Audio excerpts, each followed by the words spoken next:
And this is roundtable 2 with David and Doug. Let's let them in. It'll be 8 journalists. Okay. Hello, everyone. Journalist, friendly reminder to keep your mics muted unless you are asking a question. This includes while talent is answering the question. And please do not use the Zoom feature raising your hand because it disrupts the record. That being said, Rebecca, you can take the first question. Hi, I'm Rebecca Oliver. I'm with the Mary Sue. And then David, this question's for you. Hey, Rebecca. And I wanted to ask, so I thought it was really exciting to actually see a character not go to like a penal colony and rather go to more of like a restorative justice kind of route to when they're kind of dealing with, misdeeds and whatnot and kind of, sorry. So why is that important to kind of show on screen a restorative justice story? Why, I'm sorry. No, I mean, Rebecca, that's all good. Let me tag team. The reason why I think it's important that was a very specific story that was told is because within Cleveland Booker, a man who is imperfect, who's made mistakes, there is still a character there that can serve for the greater good. And it's also a testament to the way Starfleet and the way the Federation see his character and see things. So it's not a huge surprise when, at the beginning of season 5, Cleveland Booker gets the call that his services are needed because there lies an individual who can, in fact, definitely make an impact. And Greg, you can take the next question. Thank you. It's Greg Archer with MovieWeb. It's great to see you both. Hey, Greg. Congratulations for everything. So if you were to flash forward, given the opportunity, what would you love for Suru and Booker to experience in some other Trek iterations somewhere? Well, I think Saru, he's been on a trajectory of one promotion after another, it feels like. And he's reaching a point and maybe an age and a maturity and a wisdom level where he might be asked to come be a guest speaker at Starfleet Academy, perhaps.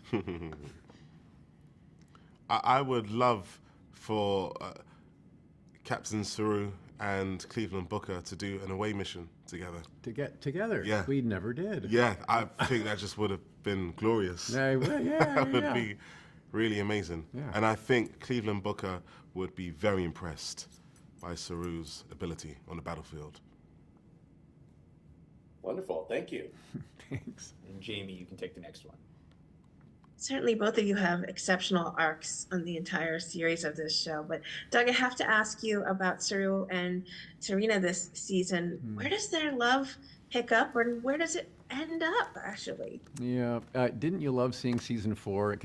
With the slow burn of this romance? It was like a British frock drama, where dare they even touch each other's hand? Well, at the last episode of season 4, we finally held hands, and the crowds went nuts. So that was so sweet to see such an innocent love story unfolding. Well, it will continue to unfold more in season 5. Where does it go? I don't want to give it all away, but yes, they face their challenges. The closer you get, the more conflict you might find too, in places you never thought to look for it. Well, with Saru's career advancement opportunities coming and how he weighs that out against his relationship with Tarina, can they work in unison? Can we all do this together and get the most out of career and relationship and love? I think they're going to find a way. I hope so. Fingers crossed. I'm sorry? Fingers crossed. Oh, yes, thank you. And Karen, you can take the next one. Hi, I'm Karen Butler with UPI. I was just wondering if you thought these characters changed you in any way. Will they stay in your heart forever? Yes, and I feel that much more enriched having played this character. He's an individual who just has a supernatural level of empathy, and without sounding too wistful here, I believe that we can all benefit from that on this planet more having a bit more empathy towards each other. I mentioned this earlier, being curious without being judgmental. And as far as it goes with being changed, I definitely feel like a better human being because I know how my little efforts can make a big impact in someone else's life in the most positive way.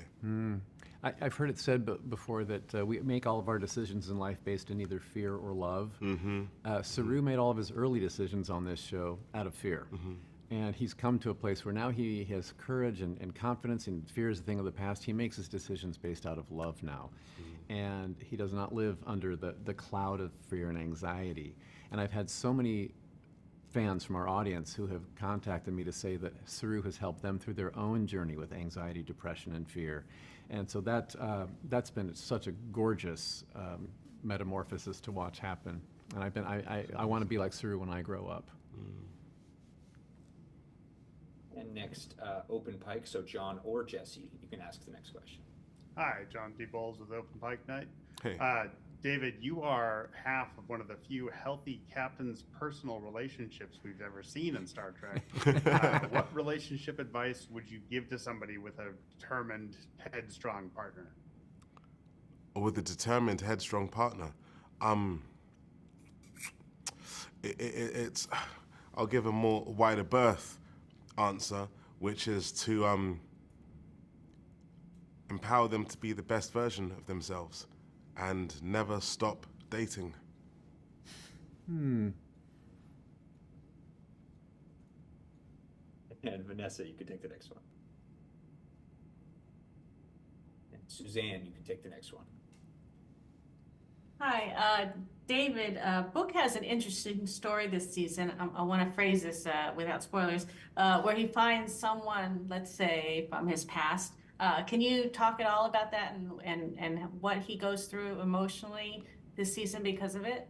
Yeah, I mean, it's a revelation which completely pulls the rug from underneath his feet and floors him because it's so substantial, but then it's so complicated at the same time. You have to remember that this man is a work in progress, healing from grief day by day by day, and then now this massive spanner is thrown into the works, and he has to unpack that on the go, figure it out. It's hopefully it will bring out the best in him, and I'll say this: as he's been afforded a lot of grace, I think he's now in a position to afford this said individual the same level of grace, because they're going to need it too. All right, thank you. I look forward to the rest of the season. Thanks. Thank you. And Veronica, you can take the next question. Hi, David and Doug. Veronica from Hidden Remote. Hidden, yes. Oh, excellent. So, I'm here at South by, and I've been talking to lots of folks. And, one of the things that somebody talked about was that there's so many dystopian novels. There's so many dystopian stories out there. It's just we're obsessed with our future is going to be dystopian, but not on Star Trek, which is why I think so many people were fans just from the get-go. It gives you a sense of hope. Yes. And Doug, this is, piggybacking on what you said before about overcoming fear for Saru. Yeah. If you could both speak to how hope has played into your characters and why it's so important in entertainment to have that.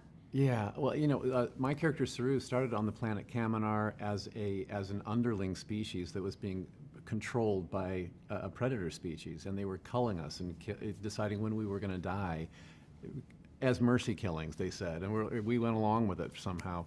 Going from that to exploring and finding his way to communicate with the starship and getting taken away like a refugee and then becoming part of Starfleet, the first Kelpian ever to be a high-ranking officer on a ship. It's like boom, boom, boom, boom, boom, possibilities and hope for the future. It's like he's a shining example that no matter what your beginnings, humble as they may be, you can go any which way from there with hope in your heart, for sure. I think hope gives purpose. And I think that when we die isn't when we, to quote Hamlet, when we leave our mortal coil. I believe we die when we lose hope. And I think the biggest asset you can have is to have hope, because hope leads to purpose. And Cleveland Booker finds his purpose again in season 5. Thank you. And Jesse, you can take the next one. Thank you. Jesse from Open Pike Night here. Doug, speaking from experience, your energy in a setting like Star Trek Las Vegas is truly calming and infectious. Oh. How do you maintain that type and level of energy both in real life and on set?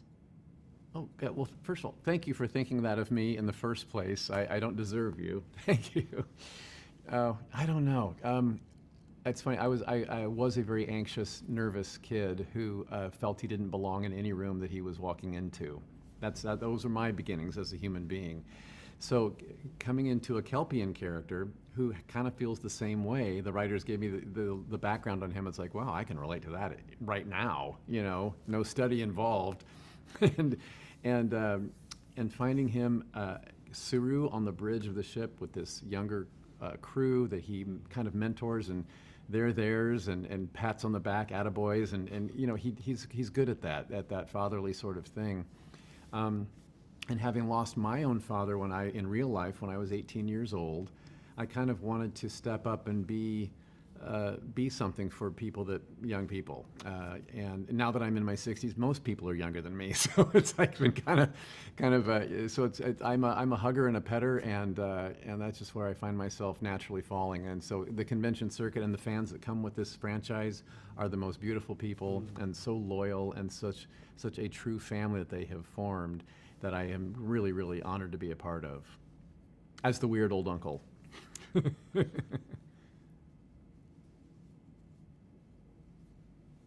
right, and let's cut. That is all the time we have for today. Thank you very much for your questions. We'll see you guys at the next one. Thank you. Thank you so Thank you, much. guys. Thank you so